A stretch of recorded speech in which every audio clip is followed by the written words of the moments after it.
texted my husband, said, hey, there's a brush fire near us. I think it was on New Year's Day. There's a fire in that same spot. So I kept watching it. I walked outside. I live off of Palisades Drive and continued to monitor it, and it slowly, 15 to 20 minutes, just started to grow, started and I texted and said, hey, this fire is moving fast.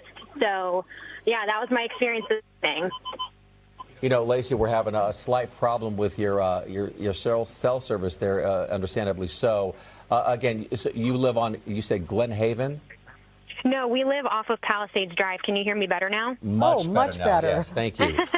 Sorry about that. Okay, Palisades Drive. So you, according to Brittany, we had her on earlier, you were the friend who heeded that warning even before there was any type of evacuation order or any discussion of an evacuation order.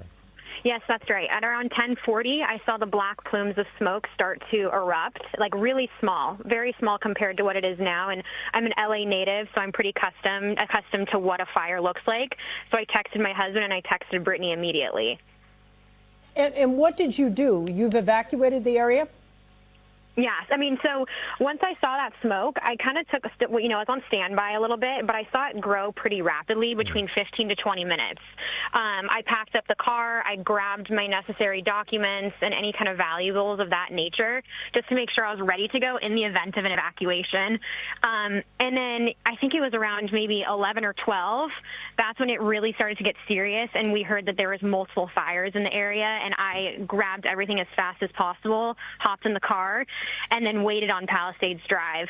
I did attempt to go down Palisades Drive, but it was like a tornado of fire all around me. So the firefighters were there telling us to turn around. I sped back up the mountain and honestly just waited it out until I felt like, we were good to go, and then got the green light to come down the mountain. You know, Lacey, not to make light of this, but you are a firefighter's dream in terms of, being prepared, having what you needed, and getting out and even taking before. orders. Yeah, exactly. Taking ownership of what you need to do. Again, so when you made it down and you were told to go back up, what were you thinking at that point? I felt like I was in a video game, to be honest with you. It didn't feel like real life. That it was fire whipping all around me. I couldn't believe it.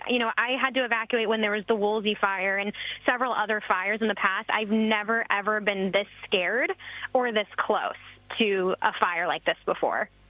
Lacey, does it seem to be moving away from your area now? It seems like it's going towards the ocean and not going up towards the valley. It seems like it's going towards the ocean. Now, when I did actually get down, there were cars parked on the sidewalks like it was an apocalypse, and just sporadic little fires everywhere. I'm just so glad to have gotten out, even though it's not coming towards me.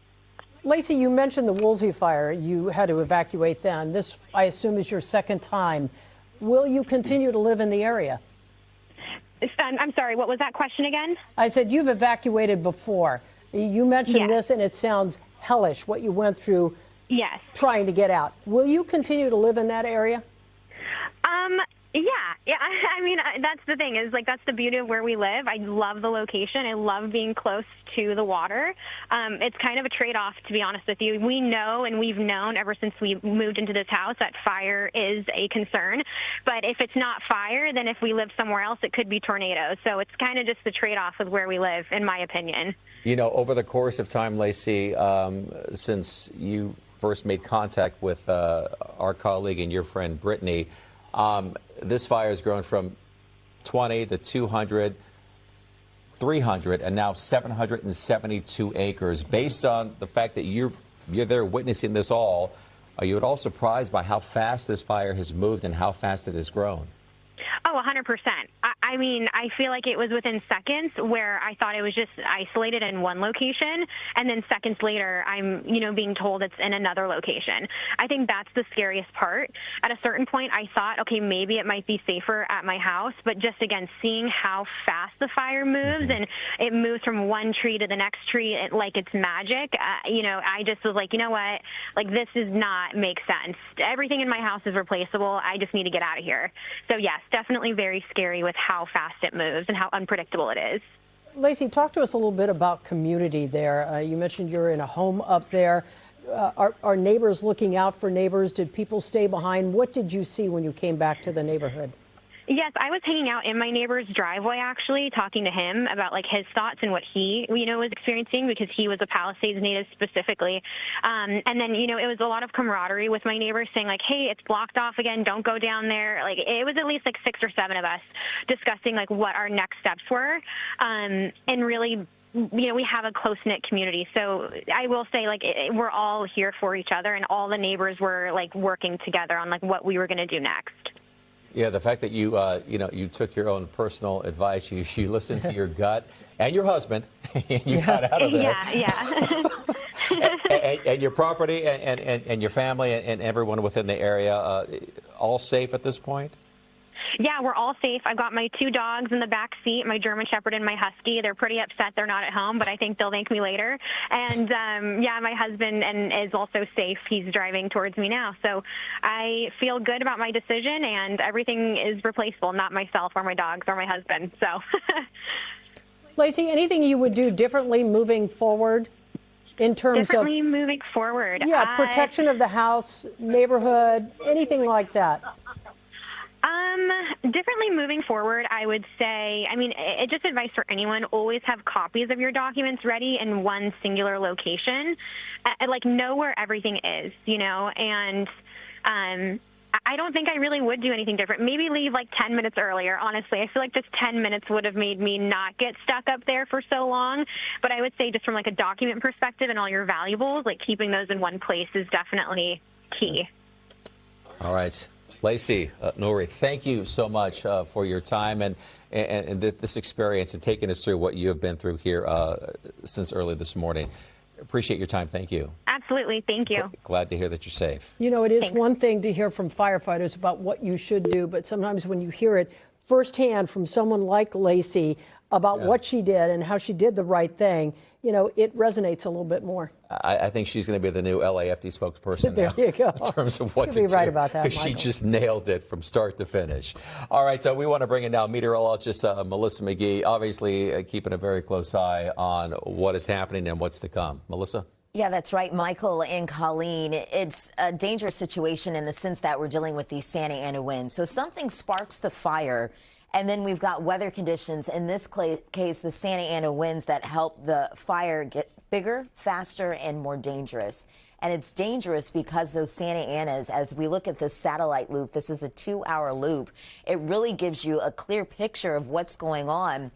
If you look and take your eye just to the west of LA, you can see we've got this area. It looks like clouds, but this is actually our satellite imagery picking up the smoke in the atmosphere. And it's all because of those Santa Ana winds. So we've got those winds coming in really strong, so fast out of the northeast, dropping through the mountains, the canyons and passes, and in this case, through the basin, all the way down to the coast there in the Palisades. And that's why we're dealing with those strong winds. We just spoke to the young lady who said now it looks like the smoke is moving toward the coast, and that's exactly right in terms of Santa Ana wind formation. And it's not just in the Palisades. We've got strong winds everywhere. Van Nuys, gust up to 46 miles per hour. Santa Clarita, gusting up to 55 miles per hour. Haven't really touched on Orange County and the IE, but still very strong there as well.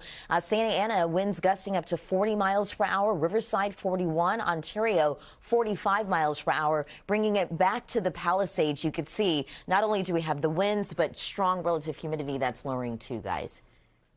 All right, Melissa, thank you for that. Our Camilla Rambaldi is live at Glenhaven Drive and Lockman Lane. That's an area where we saw a lot of smoke, and it's still going on out there. Camilla.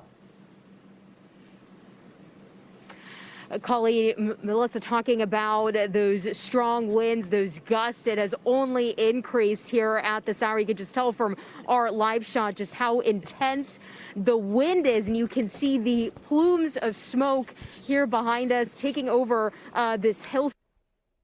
Left, you can also see some of those active flames up here on the hillside, and you can just see in our live shot and just hear just how powerful these winds are, and that has just been the biggest concern for this area, moving this wind in every direction. Low visibility, and also just the air quality has only decreased here in the last few hours. So very difficult to breathe right now, but you can just see just the amount of smoke that is accumulating here from this fire. We're here off of Glen Haven Drive and Lackman Drive. Earlier, we saw several people using hoses to just put water on their homes, taking any steps they can to protect their property. Earlier in the afternoon, I also saw several people trying to evacuate, but as we've been reporting this afternoon, Sunset Boulevard here at a gridlock, so it's so hard to get out with people stuck in traffic back to back. Colleen? Yeah, well, Camilla, I'll pick it up from here. Camilla, so we have had a couple of other reporters there near or around the same location you are right now. Are there folks still in the neighborhood? Cars coming in and out? What are you seeing? I am still seeing some cars come through, not as much as earlier. You know, obviously people have started to leave, but there's still some people coming through. Earlier we were on, I believe it was Charmel Avenue, and you could still see some homeowners in the area trying to figure out, you know, what to do, their next steps as they saw this massive plume of smoke just behind their home. So obviously having to take that immediate action and that concern with Camilla, these powerful winds that continue to pick up. Well, talk to us a little bit about the winds. Are they picking up out there right now? Describe what it was like when you arrived on scene to where it is right now. When I first got here, just about around noon, the winds weren't as strong, and just in the last, I'd say 20 minutes that we've been here in this area, specifically on Lockman Lane and